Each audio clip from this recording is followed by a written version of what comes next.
अगर भारत को डिस्क्राइब करना है तो ऐसा कह सकते हैं कि हम एक ऐसा वाहन है जिसका एक पहिया ट्रैक्टर का है और दूसरा ऑटो रिक्शा का है। हम एक देश नहीं, एक कॉन्टिनेंट है। हमारा जो सबसे छोटा राज्य है गोवा, वो इस्टोनिया के बराबर है पॉपुलेशन में। और जो ब्राज़ील, जो यूपी है, उत्तर प्रदेश, वो ब्राज़ील से बड़ा है। तो जब आप दिल्ली में बैठ के भारत को चलाने की कोशिश करते हैं तो ऑटो और ट्रैक्टर के पहिए वाली गाड़ी को चला रहे हैं। अगर ये प्रॉब्लम कम नहीं था तो पर कैपिटा जीडीपी में भी बहुत डाइवर्जन है।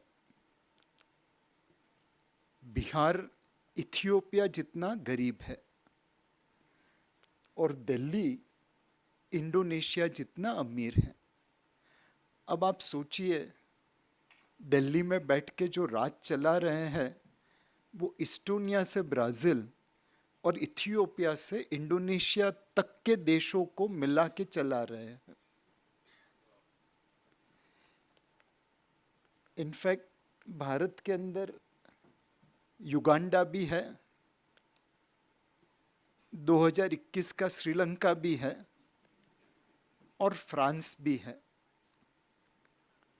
2004 में सिर्फ 0.5% भारत फ्रांस की पर कैपिटा इनकम रखता था, 17% श्रीलंका के आसपास था और बाकी भारतीय सब सहारन अफ्रीका के लेवल पे थे।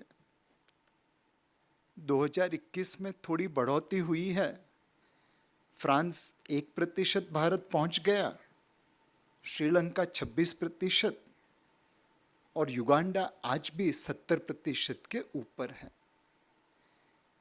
सोचिए, जो भारत को चला रहा है वह युगांडा, श्रीलंका और फ्रांस तीनों को एक साथ चला रहा है। हमारा पास्ट कैसा था? 1960 से 2021 के बीच में देखे तो सारी दुनिया हमें पीछे छोड़ के आगे चली गई। 1947 में हमारी और जापान की per capita GDP almost similar थी। 60 में हम साउथ कोरिया के बराबर थे, 80 में हम चाइना के बराबर थे। आज ये सारे देश हमसे बहुत आगे हैं। हमने 47 के सामने बढ़त जरूर की, बट हम चल रहे थे और बाकी लोग दौड़ रहे थे। आज 2022 में हम विश्वास के साथ ये कह सकते हैं कि आने वाले 20, 30, 50 सालों में ऐसा नहीं होगा। क्यों नहीं होगा? आप सभी को पता है 2008 में वैश्विक मंदी आई थी, सब प्राइम क्राइसिस आया था। 2020, 21, 22 में कोविड का प्रलय है। ये दो क्राइसिस के बीच में पूरे विश्व में एकमात्र भारत ऐसा देश है जिसने अपना डेट टू जीडीपी रेशो कम किया है। मैं एक बार फिर से रिपीट करूंगा ताकि आप लोग ताली मार सके।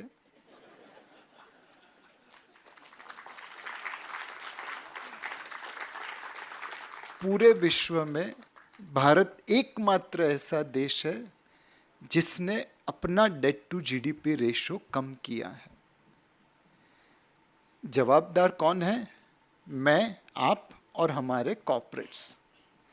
उन्होंने डेट कम किया, गवर्नमेंट ने कोविड के खर्चों की वजह से थोड़ा बढ़ाया, लेकिन एज अ कंट्री हमने डेट कम किया। आप में से कितने लोग ज्योतिषी में विश्वास करते हैं? करते तो सब है, कहने में थोड़ी शर्म आती है। हमारी कुंडली में राहु काल तब चालू होता है जब ऑयल के दाम $100 के ऊपर होते हैं। 2008 में जब ऑयल के दाम $100 पे गए तो हम अपने घुटनों के बल पे आ गए थे। 2022 में भी ऑयल $100 के ऊपर गया। हमें दर्द जरूर हुआ बट घुटनों के बल पे नहीं आए। ऐसा क्यों हुआ?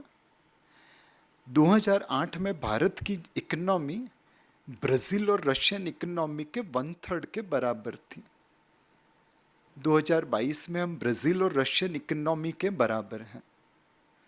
भगवान से प्रार्थना करना नेक्स्ट टाइम ऑयल के दाम $100 हो तब उनसे दुगने हो जाए, ताकि खरोच भी नहीं आए।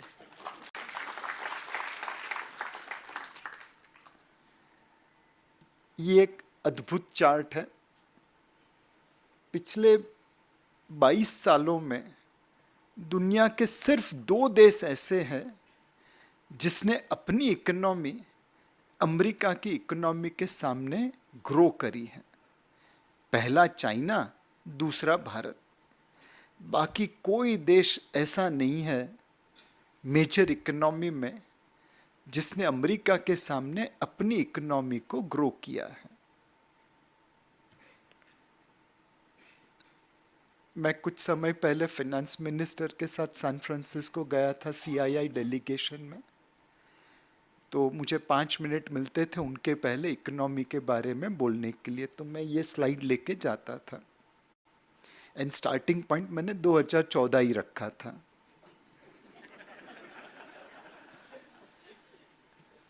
दो 2014 में हम 10th लार्जेस्ट इकोनॉमी थे, आज 5th लार्जेस्ट है। IMF कहता है तुम 2028 में तीसरे हो जाओगे, हमें लगता है 2030 तक हो जाएंगे।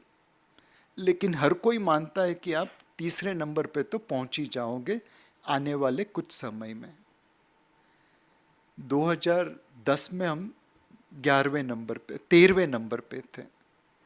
13वें से तीसरे नंबर पे तकरीबन 15-20 सालों में आज तक भारत ने कभी नहीं किया था। हमारी आंखों के सामने ये जर्नी चालू है। हमारा जो शेयर है ग्लोबल जीडीपी में पहले 2.6% था, आज 3.4% है। 2030 तक 4-4.5% पे पहुंच जाएगा। दुनिया में लोगों को टोपी पहना के आगे बढ़ने का दस्तूर है, बट हम भारतीय हैं, लोगों से टोपी पहनने में ज़्यादा विश्वास रखते हैं। हम शायद दुनिया की एकमात्र ऐसी इकोनॉमी होंगे मेजर इकोनॉमी में जिसका एक्सपोर्ट शेयर उसकी जीडीपी शेयर से कम है। 2014 में हम सिर्फ 2% दुनिया का एक्सपोर्ट करते थे, अब 2.6% पे पहुंचे हैं। जिस दिन हम भी लोगों को टोपी पहनाना सीख जाएंगे तो ये ग्रोथ रेट और आगे बढ़ेगा। अपनी जनरेशन को तो टोपी पहनाना नहीं आया, अपने बच्चों को जरूर सिखाना कि वो गांव को टोपी पहना के आए। 2014 में जब दुनिया निवेश करती थी हमें $2 मिलते थे, आज $7 मिलते हैं। लोग पैसा इसलिए लगा रहे हैं बिकॉज उनको विश्वास है कि भारत यहाँ से अच्छा करेगा। ऑटो में हम 7th लार्जेस्ट प्रोड्यूसर थे, आज 3rd लार्जेस्ट हो गए हैं। भले बनाते हैं लोअर एंड की गाड़ियाँ, Jain, Alto, Wagon R, Mercedes Benz and Ferrari and Rolls Royce नहीं बनाते, लेकिन 40 लाख गाड़ी साल की हम बनाते हैं। आपने एक कहावत सुनी होगी, बाप करता बेटो सवायो। लड़का बाप से बड़ा होता है। उसका साष्टांग अगर एग्जाम्पल देखना है तो मारुति सुजुकी है। सुजुकी बाप है, मारुति सुजुकी बेटा है। मारुति सुजुकी भारत में सुजुकी पूरी दुनिया में जितनी गाड़ी बेचता है उससे ज़्यादा गाड़ियाँ बेचता है। तो बेटा बाप से सवाया हो गया। स्टील में हम 4th लार्जेस्ट मैन्युफैक्चरर थे, अब 2nd लार्जेस्ट हो गए और यहाँ पे बहुत दशक तक रहने वाले हैं बिकॉज चाइना हमसे बहुत बहुत बहुत आगे है। जो चमत्कार हुआ है वो मोबाइल फ़ोन में हुआ है।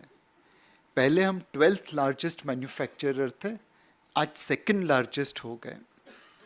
कुछ समय पहले मैं अमेरिका गया था तो वहाँ पे न्यूयॉर्क में ग्रैंड सेंट्रल स्टेशन है, वहाँ पे एप्पल का शोरूम है। वहाँ पे भी अपनी तरह ही है, डब्बे ऊपर रखते और मोबाइल को नीचे लॉक एंड की में रखते हैं। हमसे बहुत रईस देश है, बट मोबाइल तो फिर भी लॉक एंड की में रखते हैं। तो मैं जब वहाँ स्टोर में पहुँचा तो एक डिब्बा देखा, उसमें मेड इन इंडिया लिखा था। दूसरा देखा, वो भी मेड इन इंडिया। तो तीसरा भी देख लिया। तो जो असिस्टेंट थी वो दौड़ के आई, can I help you sir? मैं बोला, नहीं मैडम, मैं गुजराती भाई हूँ, मेड इन इंडिया बॉक्स देख के बहुत खुशी मिल रही है, मुफ्त में जब आनंद मिले तो पूरा लूटने का मेरा इरादा है। तो पूरे स्टोर्स के डिब्बे देखने दे, तेरा तो कोई नुकसान नहीं होगा, मुझे आनंद मिल जाएगा। पहले भारत में 4 यूनिकॉर्न थे, जब हमने स्लाइड बनाई तब 116 थे। आज शायद एक न्यूज़पेपर रिपोर्ट में लिखा 107 हैं, बट फिर भी सेंचुरी तो मारी है। एक क्लब हुआ करती थी, Brazil, Russia, India, China, south Africa. 2014 से 22 के बीच में हमारा शेयर वहाँ पे दुगना हो गया है मार्केट कैप में। बाकी सब देश नीचे आए, हम अकेले ऊपर गए। यहाँ पे भी हम अलग लाइन में खड़े हैं। आप सभी ने कालिया करके मूवी देखी होगी अमिताभ बच्चन की, कितने लोगों ने देखी है? धनंजय भाई, उसमें एक डायलॉग था कि लाइन वहीं से शुरू होती जहाँ पे हम खड़े रहे। अब भारत कालिया मूवमेंट पे पहुंच रहा है। अनफॉर्चुनेटली लाइन में वो अकेला ही खड़ा है, पीछे कोई आ नहीं रहा है। जितने भी आप इंडेक्स देखे, हर जगह भारत का इंप्रूवमेंट विजिबल है। ये हमारा आज है। अब मैं आपको एक पिछले 3 दशक में क्या ट्रांसफॉर्मेशन हुआ उसकी बात कहना चाहता हूं। ये पिक्चर उस ट्रांसफॉर्मेशन को पूरी तरह से बताता है। तेलंगाना में एक स्टेप वेल थी, बंसीला पेट करके। पहले गंदी बहुत थी, पानी भी किसी ने साफ नहीं किया था और लोग वहाँ पे कूड़ा कचरा फेंकते थे। ये किस तरह से कल का भारत था।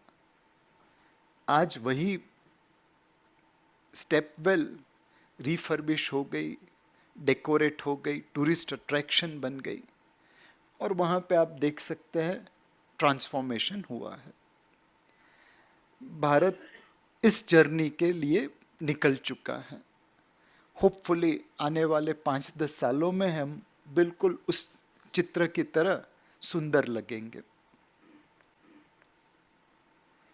क्या चेंज हुआ है? एक, हम पहले डबल डिजिट इन्फ्लेशन वाले इरा में जीते थे, आज मॉडरेट इन्फ्लेशन इरा में आ गए हैं। कोई तुरंत पूछेगा, नीलेश भाई आपकी वाइफ को बोलो आटे दाल का भाव क्या है। वो बात भी सही है, बट मैं आपको बताता हूँ। आप सभी ने ये मूवीज देखी होगी, रोटी कपड़ा और मकान, कालीचरण, धनंजय भाई देखी होगी।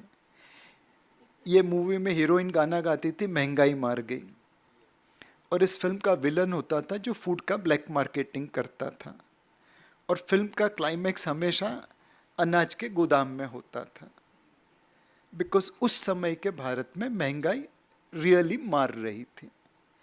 अब आप सोच के बताइए, पिछली कौन सी ऐसी मूवी थी जहां पे महंगाई मार गई गाना था, या जिसका विलन फूड का ब्लैक मार्केटिंग करता था? याद ही नहीं आती, बिकॉज हमारी महंगाई काफ़ी हद तक कंट्रोल में आई है। और ये इसलिए कंट्रोल में आई है बिकॉज सरकार ने और आरबीआई ने मिलके काम किया है, और उन्होंने जो काम किया है उसका प्रूफ ये है। मेरी वाइफ भी मुझे महंगाई के बारे में कंप्लेन करती है, बट मैं उसे सिर्फ एक जवाब देता हूँ कि देख पारुल, अपने जो कजिन ब्रदर्स न्यू जर्सी में है ना, उनकी महंगाई अपने से ज़्यादा है। उनका दुख दर्द देख ले, अपना दुख दर्द वैसे ही कम हो जाएगा। पिछले 16 महीनों से भारत की महंगाई का दर अमेरिकन महंगाई से कम है। हमारे 75 साल के इतिहास में ये सिर्फ 4 महीने में हुआ था, और पिछले 16 महीनों से ये हो रहा है। और इसके लिए सरकार ने और आरबीआई ने बहुत काम किया है। दूसरा, पहले हम अपने बच्चों का फ्यूचर गिरवी रख के अपना वर्तमान बनाते थे। दैट मीन्स हम कर्जा लेके, फिस्कल डेफिसिट बढ़ा के, अपनी औकात से ज़्यादा खर्चा करके अपने आज को सुधार रहे थे। कौन माँ बाप चाहेगा कि मैं अपने बेटों को, अपने बच्चों के भविष्य को कर्जे पे रख के अपना आज सुधारूं? अब धीरे धीरे करके हम फिस्कल डेफिसिट को नीचे लेके आ रहे हैं। कोविड ने उसको एक धक्का जरूर दे दिया है, लेकिन आने वाले समय में हम उसे वापस नीचे लेके आते रहेंगे। इनफैक्ट ये एक ऐसा साल है FY 2024 जब सरकार 10 लाख रुपया फिक्स्ड एसेट्स इन्वेस्टमेंट में लगाएगी और जो कर्जा हम बच्चों के ऊपर छोड़ के जाएंगे वो 11,40,000 करोड़ का होगा। 10 लाख करोड़ की मैं असेट खड़ी करूंगा, 11,40,000 करोड़ का डेट दे के जाऊंगा। बच्चों पे सिर्फ 1,40,000 करोड़ का खर्चा आएगा, जो पिछले समय के अनुसार बहुत ही कम है। होपफुली धीरे धीरे धीरे जाके हम बच्चों के लिए असेट्स ज़्यादा छोड़ेंगे और कर्जा कम छोड़ेंगे।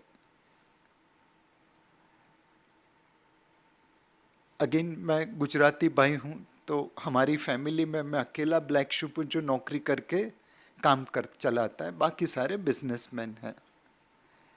मेरे जो फ्रेंड्स हैं, रिलेटिव्स हैं, एसोसिएट्स हैं, ज़्यादातर लोगों की गाड़ियाँ मेरे से बड़ी गाड़ी है, ज़्यादातर लोगों के घर भी मेरे से बड़े घर हैं, और वो सारों ने मिलके अपनी ज़िंदगी में जितना टैक्स भरा है उतना मैं एक साल में भरता हूँ।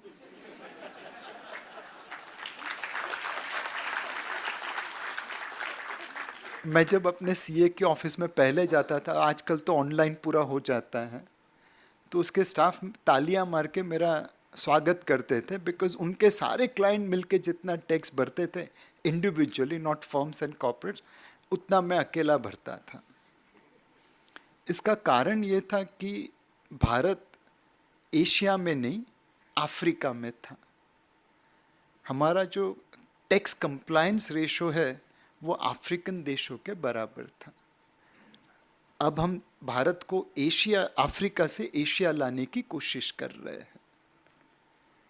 धीरे धीरे धीरे करके टैक्स टू जीडीपी रेशो या टैक्स कंप्लायंस बढ़ने लगा है।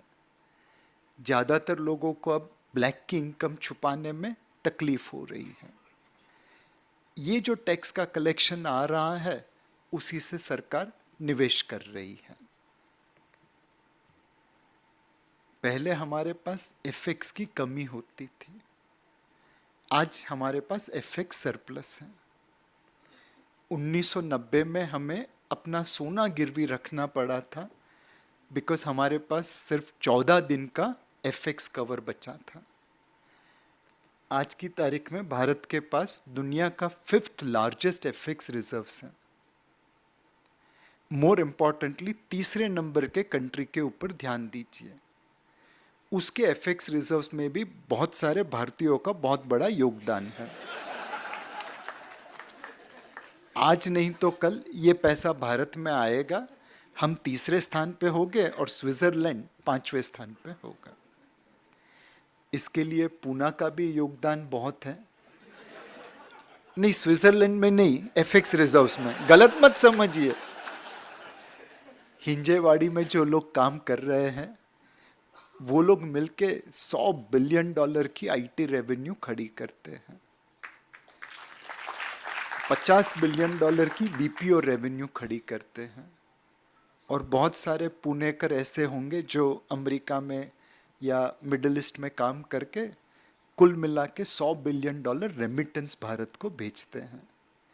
ये जो सालाना $250 बिलियन हमें आता है वो हमारे राहु काल का जो ताप है उसको कम करके देता है। उसकी वजह से आज हमारे रिजर्व्स 5th लार्जेस्ट हैं। हम लोग पहले इंफ्रास्ट्रक्चर डेफिसिट कंट्री थे। मैं जब स्कूल में पढ़ता था तो बम्बई से पूना आते थे और तकरीबन ओवरनाइट जर्नी होती थी। एंड रात को अगर निकलना है और घाट में अटक गए तो आप प्रार्थना चालू करते थे। मैं जैन हूँ तो नवकार मंत्र बोलना चालू कर देता था। आज मैं बम्बई से पूना आया, तकरीबन 3 घंटा लगा। जब मेरी वाइफ बम्बई से पूना ड्राइव करती है तब भी मैं भगवान को याद करता हूँ, बिकॉज उसे लगता है कि गाड़ी को थोड़ा एक्सेलरेशन ज़्यादा देंगे तो उड़ने लगेगी। She is a rally driver. तो भगवान की प्रार्थना करना कॉमन रहा है, बट समय में बहुत कटौती हो गई है। एक समय था जब जो न्यूज़पेपर्स थे, मैगजीन्स थे, वो हमेशा हमारी इंफ्रास्ट्रक्चर डेफिसिट की बात करते थे। एक द इकोनॉमिस्ट करके मैगजीन है, ज़्यादातर उसे इंडिया में खराबी दिखता है। जैसे जॉन्डिस को सारा येलो दिखता है, वैसे इकोनॉमिस्ट को था। उसको भी पिछले अंक में लिखना पड़ा कि भारत का इंफ्रास्ट्रक्चर बहुत बदल रहा है। क्यों ऐसे जॉन्डिस वाले आदमी को भी पीले की जगह वाइट दिखने लगा? बिकॉज ये हो रहा है। आप में से कितने लोग मानेंगे कि 67 equal to 10 is the right mathematical equation? कोई नहीं मानेगा, बट हम लोग सब इसको देख रहे हैं। 2013 में हम तकरीबन 600 मिलियन टन कोयले का उत्पादन करते थे। 2024 में ऑलमोस्ट 1000 मिलियन टन पे पहुंच जाएंगे। 2013 में 223 गीगावाट का पावर कैपेसिटी था। 2024 तक 435 गीगावाट पे पहुंच जाएंगे। पहले तकरीबन 9% पावर डेफिसिट थी, आज की तारीख में आधे प्रतिशत के आसपास है। पूरे भारत में 21,000 किलोमीटर की रेलवे लाइन इलेक्ट्रीफाइड थी, आज की तारीख में 52,000 किलोमीटर हो गई है। देश में 82,000 किलोमीटर की नेशनल हाईवे थी, 2024 में 1,65,000 किलोमीटर हो जाएगी। गडकरी जी कहते ये नंबर 2 लाख किलोमीटर का 2025 में हो जाएगा। हम तो थोड़ा कंजर्वेटिवली इक्वेशन जस्टिफाई कर रहे हैं, बट वो तो इससे भी बहुत आगे जा रहे हैं। पूरे भारत में 70 एयरपोर्ट थे, 2022 तक 140 हो गए हैं। पूना का एयरपोर्ट भी किसी न किसी दिन बदल जाएगा। आज तो आप बंबई आके फ्लाइट पकड़ लो तो अच्छी बात है। मेट्रो जिस तरह पूना में बढ़ रहा है, वैसे बहुत सारी सिटीज में बन रहा है। बंबई में 1853 से लेकर 2013 तक 190 किलोमीटर की रेलवे लाइन थी। 2014-15 से 2026 तक 490 किलोमीटर की रेलवे लाइन बन जाएगी। 1400 मिलियन टन की पोर्ट कैपेसिटी थी, आज ऑलरेडी 2800 मिलियन टन की कैपेसिटी है। हमने 67 सालों में जो इंफ्रास्ट्रक्चर बनाया, उतना ही इंफ्रास्ट्रक्चर हम 10 सालों के अंदर बना रहे हैं। इंफ्रास्ट्रक्चर बनेगा तो अपने आप ग्रोथ को, विकास को गति मिलेगी। हम फिजिकल वर्ल्ड से डिजिटल वर्ल्ड की तरफ जा रहे हैं। आई एम श्योर आप सभी के एनआरआई रिलेटिव्स होंगे, मेरे भी बहुत सारे हैं। हम एक चॉल सिस्टम में रहते थे बम्बई में, तो बहुत एनआरआई नेबर्स थे। वो जब आते थे तो चॉकलेट मिलती थी, कैडबरी मिलती थी, शैम्पू मिलता था, परफ्यूम भी मिलता था। बट वो चीज़ें लेने के लिए हमेशा एक कीमत देनी पड़ती थी। वो आके हमेशा कहेंगे तुम्हारे भारत में वैसा, हमारे अमेरिका में ऐसा, तुम्हारे भारत में ऐसा, हमारे इंग्लैंड में ऐसा। एंड परफ्यूम चाहिए तो वो सब सुनना पड़ता था। जेब में तो पैसे नहीं थे कि खुद का परफ्यूम खरीद सके। अब तो उस चाल से मैं बहुत आगे चला आया, लेकिन एनआरआई रिलेटिव्स तो है। और जो 25 सालों में उन्होंने सुनाया, उसको पिछले 2 सालों में ब्याज के साथ मैंने वसूल कर दिया। अब वो जब आते हैं तो मैं बड़े प्यार से अपना व्हाट्सएप खोलता हूँ, अपना वैक्सीनेशन सर्टिफिकेट मंगाता हूँ और कहता हूँ हमारे भारत में वैक्सीनेशन सर्टिफिकेट तो डिजिटल है, तुम्हारे अमेरिका में आज भी फिजिकल है, और गुम हो गया तो 10 दिन तक भागना पड़ता है। 25 साल का हिसाब इतना ठीक हो गया कि दिल को बहुत सुकून मिलता है।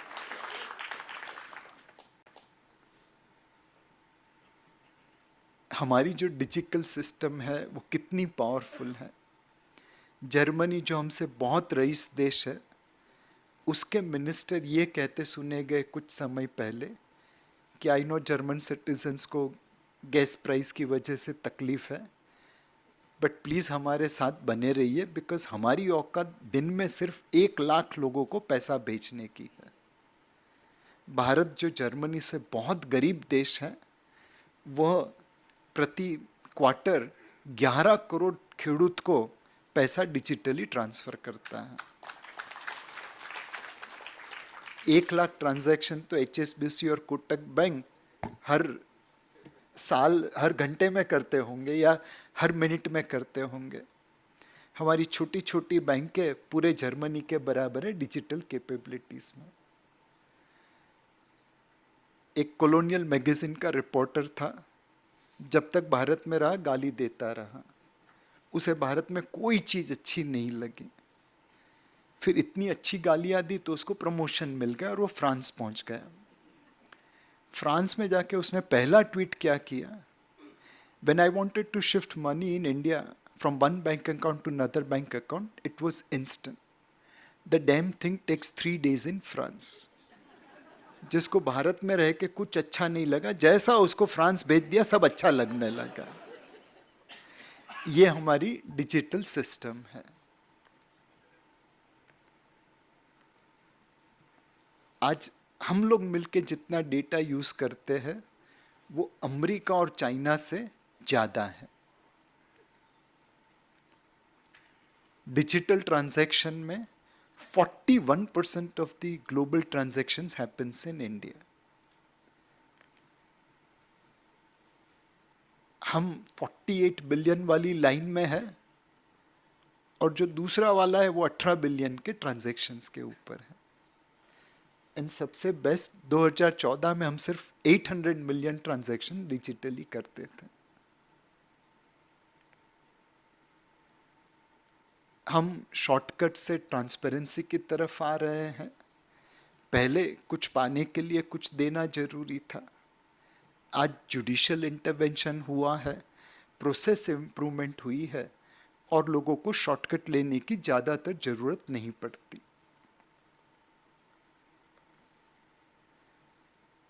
मैं बिजनेस इसलिए नहीं कर पाया बिकॉज मेरे माता पिता के पास उतना पैसा नहीं था कि मुझे दे पाए, और मेरे में उतनी हिम्मत भी नहीं थी कि बगैर पैसे में धंधा कर पाऊँ। मेरे भाई ने बगैर पैसे धंधा कर लिया, बट मेरे में उतनी हिम्मत नहीं थी। आज भगवान की कृपा से मेरे पास पैसा है, बट मैं अगर अपनी बेटी के सामने उसकी धौंस जमाने जाऊं कि देख बेटी तुझे ऐसा करना पड़ेगा वैसा करना पड़ेगा तब जाके मैं पैसा दूंगा, तो मेरी बेटी आई एम श्योर मुझे कहेगी देखो पापा अपने पैसे आपके पास रखो, मेरे बिजनेस आइडिया में अगर दम है तो मैं जाके वेंचर कैपिटल से प्राइवेट इक्विटी से पैसा उठा लूंगी।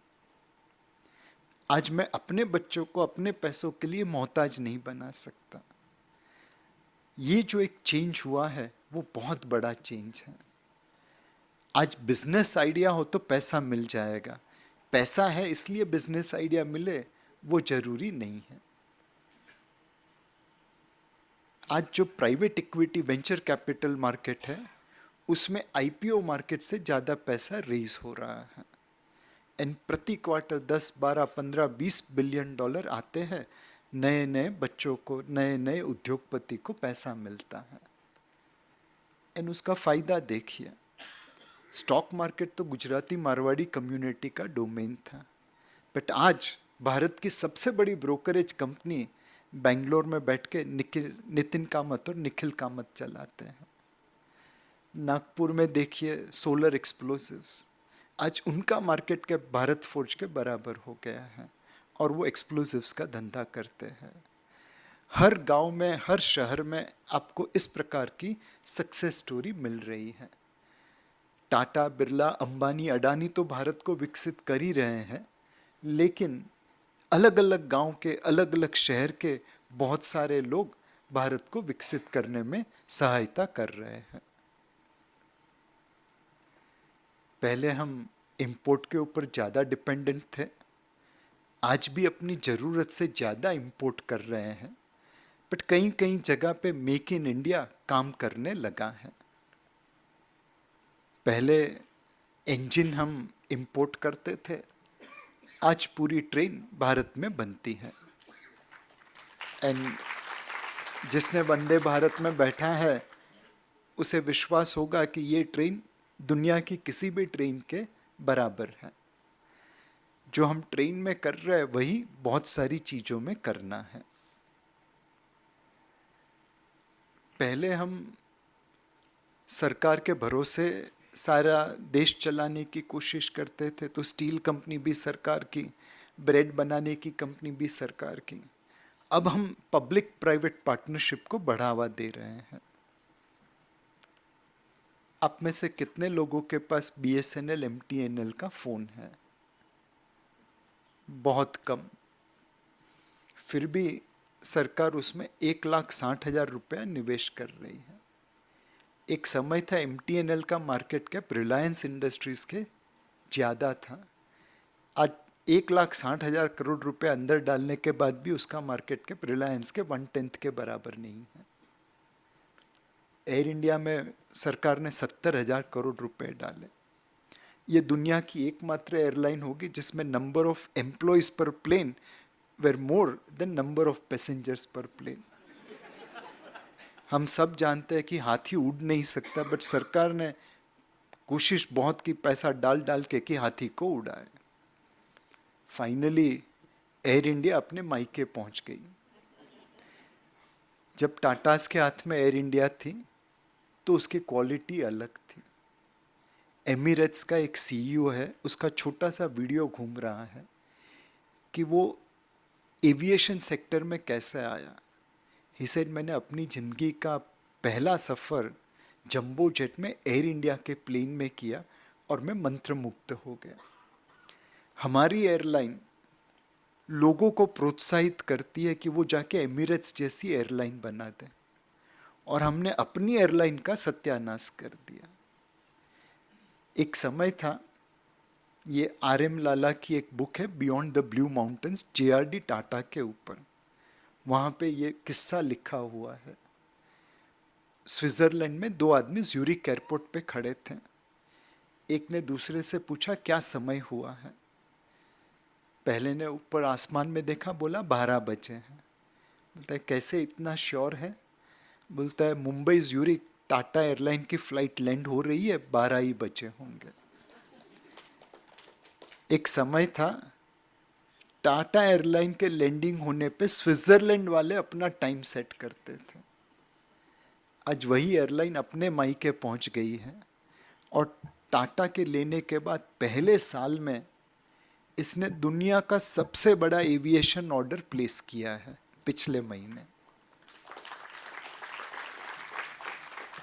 ये हमारी पब्लिक प्राइवेट पार्टनरशिप कर सकती है।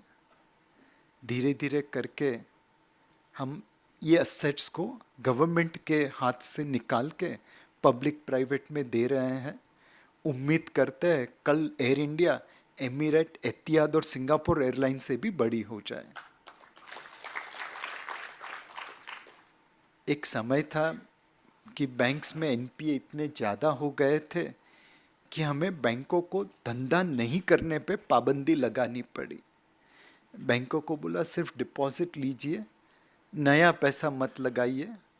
आप लेंडिंग करते हैं तो ढूंढ ढूंढ के नीरव मोदी, मेहुल चोकसी और विजय माल्या को निकाल के देते हैं, तो मेहरबानी करके नया धंधा मत करिए। आज की तारीख में हमारे NPAs इतने कम है कि बैंकर्स बोलते ये तो सिंड्रेला टाइम चल रहा है, पार्टी टाइम चल रहा है, इतने कम एनपीएस हमने जिंदगी में नहीं देखे। आज अमेरिका में एसवीबी क्राइसिस की वजह से उनकी बैंकिंग सिस्टम में उथल पाथल हो रही है और हमारी बैंकिंग सिस्टम सॉलिड खड़ी हुई है। जब बैंक सद्धर हो तो अपने आप वो इकोनॉमी को फंड कर पाएगी, लोगों को कर्जा दे पाएगी और ग्रोथ बढ़ेगी। क्या हमने जो कुछ करना था सब कर दिया है? जी बिल्कुल नहीं, अभी भी वर्क इन प्रोग्रेस है। कुछ चीज़ें ऐसी है जो हमें आज भी करनी बाकी है। पहला है रूल ऑफ लॉ। एक ऑर्डिनरी केस को भारत में 1455 दिन लगते हैं as per economic survey. Cheque bouncing के लिए तकरीबन 40 लाख केस पड़े हैं, बट लोग जेल में नहीं जाते। आज भी हम कॉन्ट्रैक्ट एनफोर्स करने में बाकी देशों के सामने बहुत नीचे आते हैं।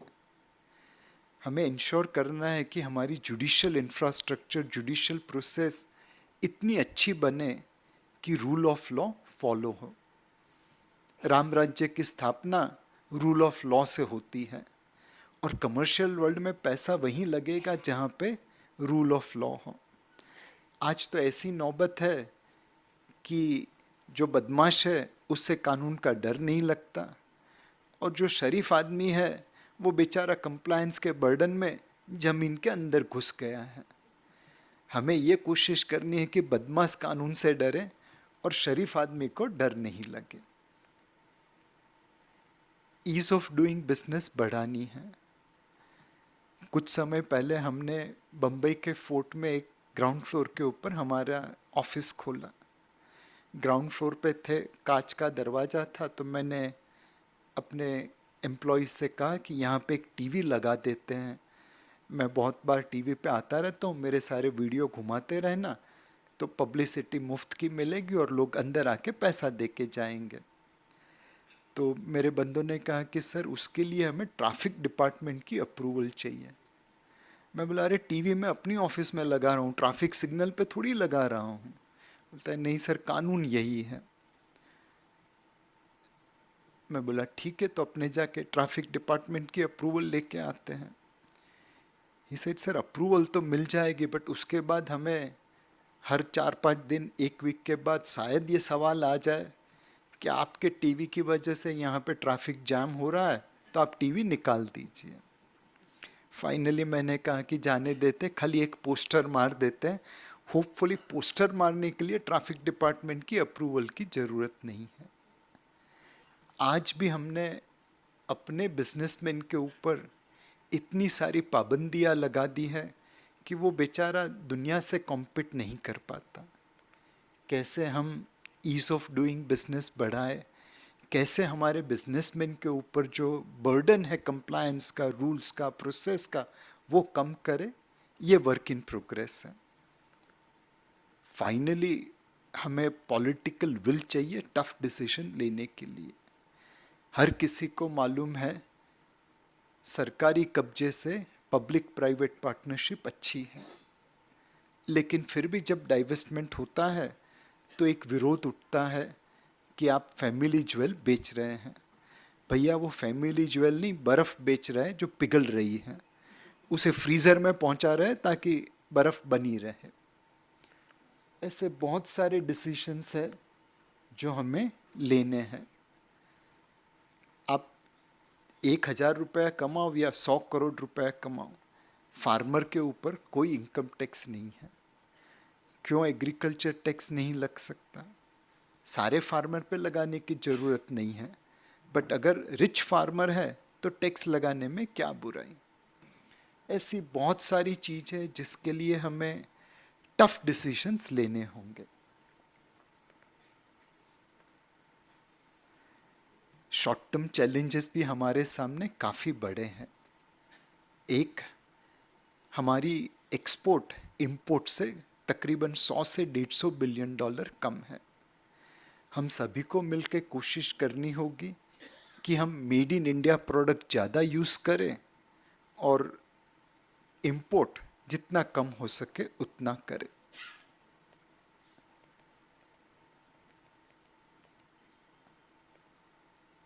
दो इंडस्ट्री है जहां पे हमने इंपोर्टर से एक्सपोर्टर बनने का रास्ता दिखाया है, एक मोबाइल फोन और दूसरे खिलौने। ये दोनों में पहले हम नेट इंपोर्टर थे, आज नेट एक्सपोर्टर हो गए हैं। ये दो इंडस्ट्री में जो किया वो अगर सारे इंडस्ट्री में करते जाए तो धीरे धीरे ट्रेड डेफिसिट उस लेवल पे पहुंच जाएगी जो हम अफोर्ड कर सके।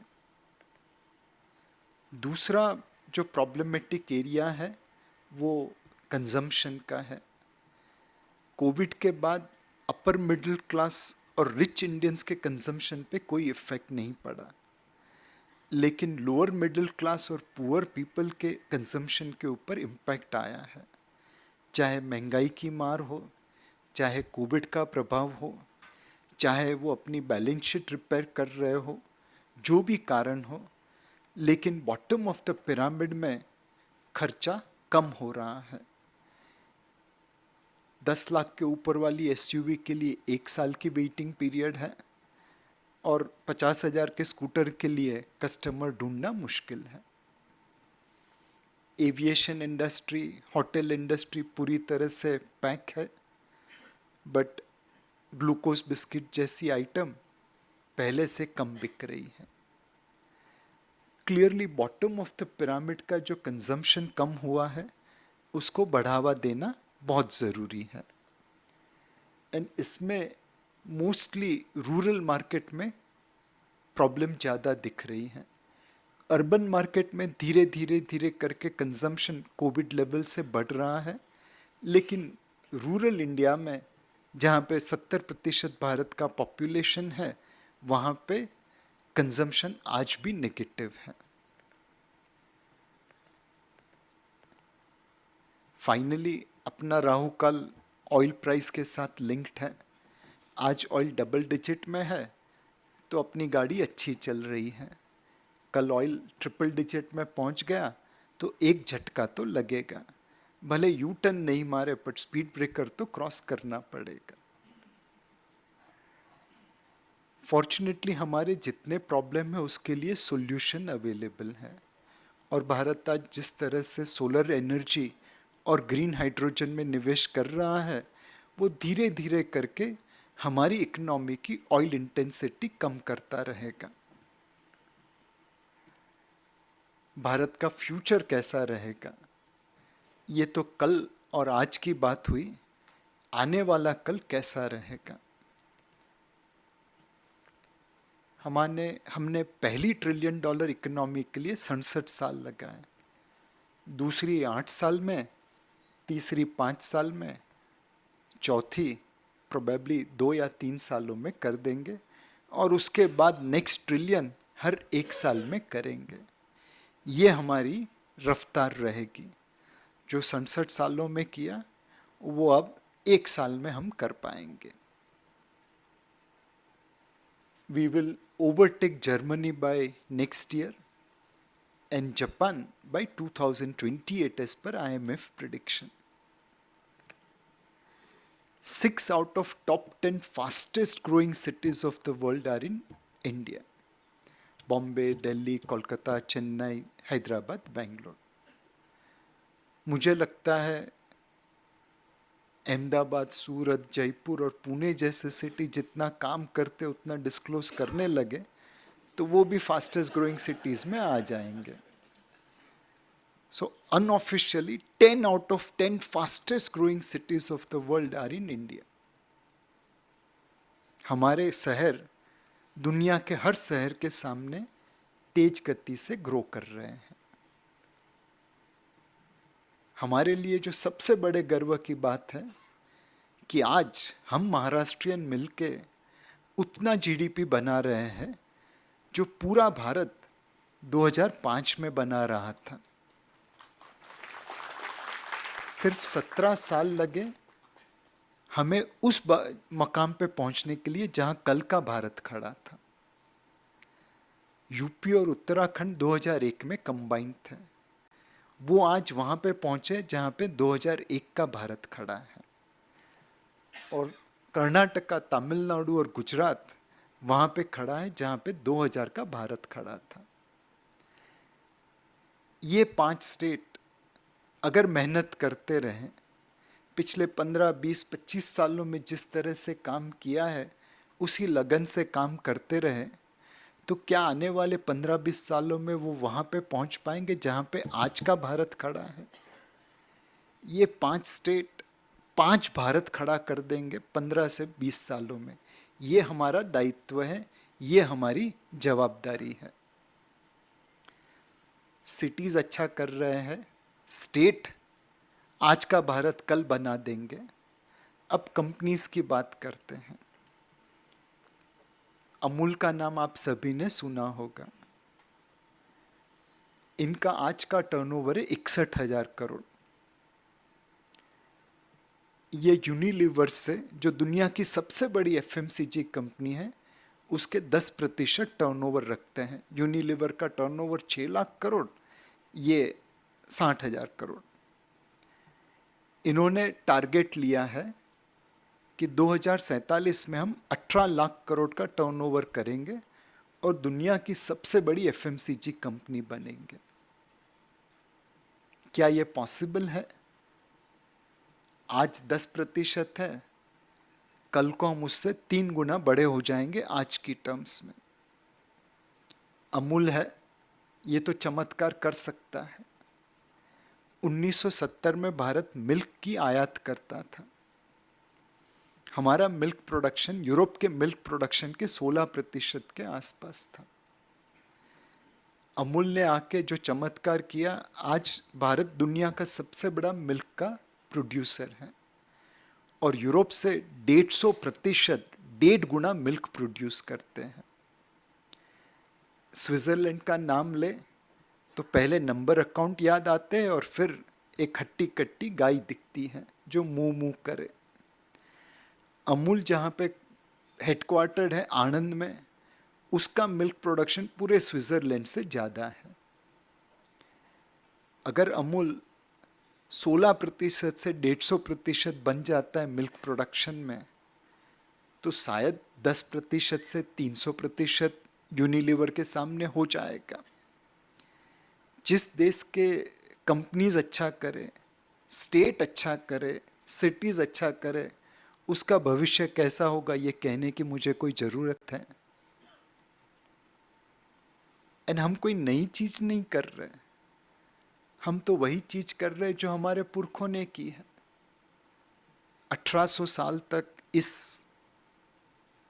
सेंचुरीज के, इस समय के, हम दुनिया की 1 या 2 नंबर की इकोनॉमी थे। इसीलिए वास्को डी गामा पुर्तगाल से भारत आया। हमारे रामजी भाई तो पुर्तगाल नहीं गए।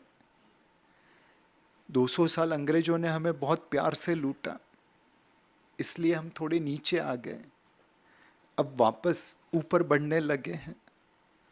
आज हमारी इकोनॉमी यूके को ओवरटेक करके 5th लार्जेस्ट बन गई है। अब अंग्रेजों के पास लूटने के लिए कुछ बचा नहीं है, तो वो तो पीछे ही जाएंगे और हम अपनी जो जगह थे वो लेने जा रहे हैं।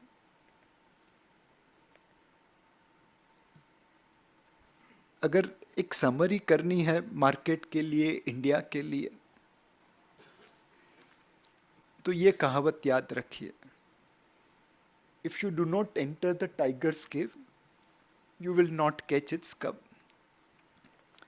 ये फोटो है मारुति सुजुकी की फैक्ट्री का। उनकी फैक्ट्री में गूगल सर्च के अनुसार तकरीबन 3 बार लेपर्ड आ चुके हैं। जब लेपर्ड आता है वो उस एरिया को कॉर्डन करते हैं, लेपर्ड को ट्रैंक्विलाइज करते हैं और फिर वापस जंगल भेज देते हैं, फिर गाड़ियाँ बनाना चालू करते हैं। ये excitement Honda, Toyota, Ford, general Motors की फैक्ट्री में नहीं होती, ये सिर्फ मारुति की फैक्ट्री में है। और मारुति को पता है लेपर्ड को कैसे मैनेज करना है, इस वजह से उनके शेयर का परफॉर्मेंस पूरी दुनिया में सबसे अच्छा है। पिछले 20 सालों से मारुति सुजुकी के स्टॉक का यूएस डॉलर में रिटर्न जापान की सारी ऑटोमोबाइल कंपनी से ज्यादा है, होंडा, टोयोटा, निसान और अपना बाप सुजुकी मिला के। सारी अमेरिकन कंपनी से ज्यादा है, जनरल मोटर्स, फोर्ड, टेस्ला को बाजू में रख के। सारी जर्मन कंपनी से ज्यादा है, वॉक्सवैगन एंड मर्सिडीज बेंज, और कोरियन कंपनी से भी ज्यादा है। मार्केट हो, इकोनॉमी हो, लेपर्ड तो आते रहेंगे। उस लेपर्ड के ऊपर कैसे हम विजय प्राप्त कर सके, वही डिटरमाइन करेगा हमारे हाथ में कितना रिटर्न आएगा। ये सारी कहानी में रिस्क कहाँ पे है? जो चीज मैंने कही वो तो कई सालों से बन रही है, फिर भी हम वहां पे नहीं पहुंचे जहां पे चाइना है, कोरिया है, जापान है। अपना सिर्फ रिस्क एक ही है, सेल्फ गोल का। दुनिया में दम नहीं कि वो हमें हरा सके, हम खुद ही अपने को हराने के लिए काबिल हैं। सेल्फ गोल किसे कहते हैं? सिंगूर उसका साष्टांग एग्जाम्पल है। टाटा हमारे सबसे अच्छे उद्योगपति हैं, पूना में उनकी फैक्ट्री चल रही है, आप लोग सब उनसे वाकिफ हैं। ये लोग अपनी ऑटोमोबाइल कंपनी का प्लांट सिंगूर में लगाने जा रहे थे। 5 साल तक मेहनत की, लोगों को मनाया, लेकिन फैक्ट्री नहीं लगा पाए। फाइनली उनको फैक्ट्री वहां से निकालनी पड़ी। जो बैंकों ने सिंगूर में ब्रांच खोली थी टाटा की फैक्ट्री के लिए, आज वहां पे न बिजनेस है न ब्रांचेस हैं। जो लोगों ने टाटा की फैक्ट्री को भगाने के लिए मेहनत की थी, आज भगवान से और टाटा से प्रार्थना कर रहे हैं कि आप वापस आ जाओ। सिंगूर आज भी पिछड़ा हुआ प्रदेश है, आज भी वहां पे न ग्रोथ है न डेवलपमेंट है। उसके सामने साणंद को देखिए, जब टाटा जा रहे थे तो उन्हें एक एसएमएस मिला सुस्वागतम करके। साणंद पहुंच गए, जमीन मिल गई, अप्रूवल मिल गई, पावर कनेक्शन मिल गया, इंफ्रास्ट्रक्चर हो गया।